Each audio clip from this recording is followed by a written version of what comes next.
In this video, my friend, I will take my time to show you why attending to your spiritual growth is absolutely mandatory. As a matter of fact, your spiritual growth, attending to it, it's not optional. It is simply mandatory. So you don't want to miss this video. So please grab yourself whatever you need to grab. More specifically, your pen, pencil, and a notepad, and sit back and relax. I'm not going to hurt. I promise. All right. Sit back, sit back, sit back.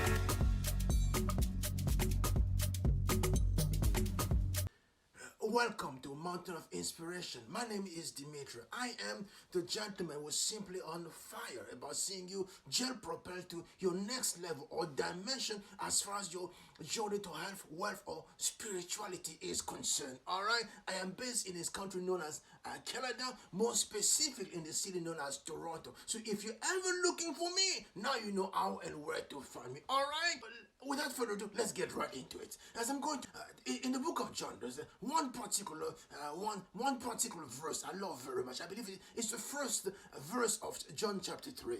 It goes like this. There was one particular gentleman.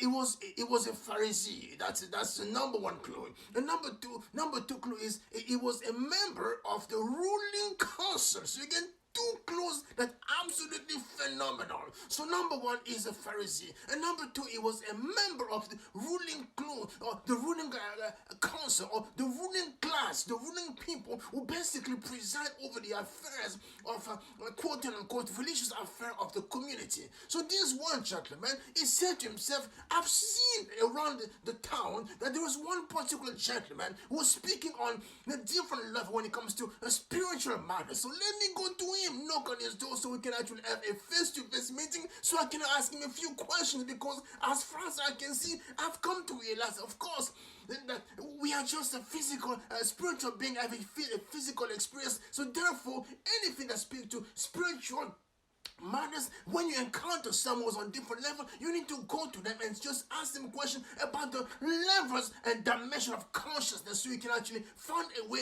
to also grow yourself. So he goes there, he knocks on the door, and starts speaking with the gentleman that was known as Jesus Christ in the Bible. He's asking questions. So one question after another, at one point, Jesus simply asks, it turns on and says, but how is it possible? You're calling me a rabbi, so meaning I'm a master. I understand, I'm okay with that. But how is it possible that you, of all the people, basically a learned when it comes to these matters of spirituality, you are unable to comprehend this basic concept that I'm talking about, which is simply new birth? How is it possible? You're asking me baby question like that. You're asking me, does it mean I have to go back into my mother's womb in order for me to actually be given birth a second time? So how is it possible that someone who is so learned as far as spirituality is concerned, but yet you're actually asking me a baby question that simply speaks to the fact that you are still a baby when it comes to your comprehension of spiritual matters? And of course, the guy said, but yes, it's okay, but please just teach me, because I don't understand anything you're talking about. But yet I can perceive it's absolutely essential for me to understand this, because it is absolutely vital for me to understand this if I want to get to the next level or dimension as far as my spiritual growth is concerned. And of course, we know, if you read the Bible, you're going to see that, yes, Jesus took the time to explain to Nicodemus exactly what the principle of new birth is all about. So why this is so important as far as spirituality, the talk of spirituality is concerned? Because I just wanted to highlight two things. First of all, there are many levels of intelligences. There's what I would call cognitive intelligence. You go to school, they teach you how to basically think one particular way, and most of the time they only teach you the industrial way of thinking. I think that's a different subject, because I'm not gonna go there. Basically, they want to teach you how to be an employee, how to be a piece of the puzzle that's simply going to help as many organizations or corporations as possible make as much money as possible, and in return for that, they're going to give you simply a pittance and simply say, yes, go home and enjoy that with your family. And by the time you're basically running out of energy, they're going to say to you, yes, it's now time for you to actually take your retirement package and go home. And you go home and you look at the retirement package and simply say, my goodness, I've wasted the best years of my life, and this is all I have to show for these best years. I have absolutely nothing. I've wasted my life. That's a different subject. I'm not going to go there. But let me just go There is different level of intelligence. I would call them cognitive intelligence. You go to school, you learn how to actually apply your neurons to actually solve certain solutions, equation that basically actually be related to the field that you're going to choose eventually when it comes to your field of employment. So that's basically cognitive intelligence. There's also what I would call moral intelligence. You're supposed to actually be groomed as far as you are concerned by the people around you to actually think one particular way, to actually identify the key values and the key beliefs that's supposed to actually govern your decision-making ability as far as life is concerned, your moral compass, so to speak. So that's basically moral intelligence. There's also what I would call emotional intelligence. So basically, someone is supposed also to teach you how to deal with your emotion as far as, the feelings, so whatever you're actually feeling deep inside, are you supposed to deal with them in order for you to relate with the people around you? So someone is supposed to also attend to that. But there's also what I would call the spiritual intelligence. The spiritual intelligence simply speaks to the fact that, yes, we understand that as far as this dimension is concerned, it's a physical realm. Yes, it is fine. But we are not physical beings. We are spiritual beings having a physical experience. And therefore, we have to take the time to attend to the inner man or the inner woman and try to figure out exactly who is this person that is deep inside and what is the purpose of this person and how can I best express the purpose that this person has been actually entrusted with. That's basically I would call spiritual intelligence. But here's the funny thing. When it comes to spiritual intelligence, most people seem to believe that yes, spiritual intelligence simply speaks to the fact that yes, if I go to a particular church or I belong to one particular organization or religious organization, so therefore I'm a spiritual being, and that's a big mistake because in the case of this gentleman by the name of Nicodemus go to Jesus and Jesus said to him, but yes, you are a learned man, so you are basically a Pharisee, so you basically know how to attend to rituals and routine as far as the temple is concerned. So basically when it comes to a sense of religiosity, you are up there. But however, this religiosity is not spirituality because that will not help you understand how to actually deal with the inner man within you. So I'm not talking about being religious. I'm talking about simply dealing with the inner man within you. And that's a very key difference that we all have actually to put right in front of us. And when it comes to the very content of the discussion between Nicodemus and Jesus, the question is new birth. New birth. So how can one actually experience new birth? And that's a question that this gentleman could not understand because he was still thinking on a physical level because all the rituals and the routine he was so used to was simply dealing with the physical world he was actually could see, touch, and actually use with all his five senses. But he was not understanding that when it comes to spiritual rebirth, it was now speaking to something that you could not perceive with your five senses. Let me just go there. Because as far as life is concerned, we're all going to be challenged from time to time to actually find a way to simply reinvent ourselves. So above and beyond the rebirth process that Jesus is talking about, as far as the Bible is concerned, as far as the day-to-day life is concerned, there's also what I was also called a process of ongoing rebirth that one has to go through on a daily basis. Because as a matter of fact, perfect example, since 2020, many people have been actually challenged to the core.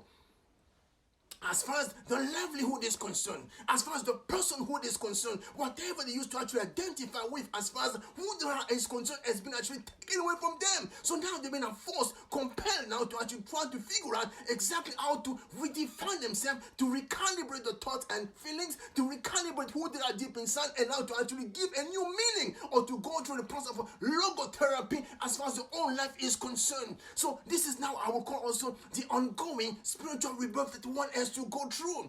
You could have been actually thinking that yes, I was an engineer, but since the COVID-19 came, you come to realize that yes, that dream of being an engineer has been taken away from me, and there's absolutely no way for me to actually provide for my family as an engineer. So I have to reinvent myself, and that is the kind of rebirth process that you and I have to face in this season. And the perfect example in the life of this young girl by the name of Frida Kahlo, born on July 6, 1907.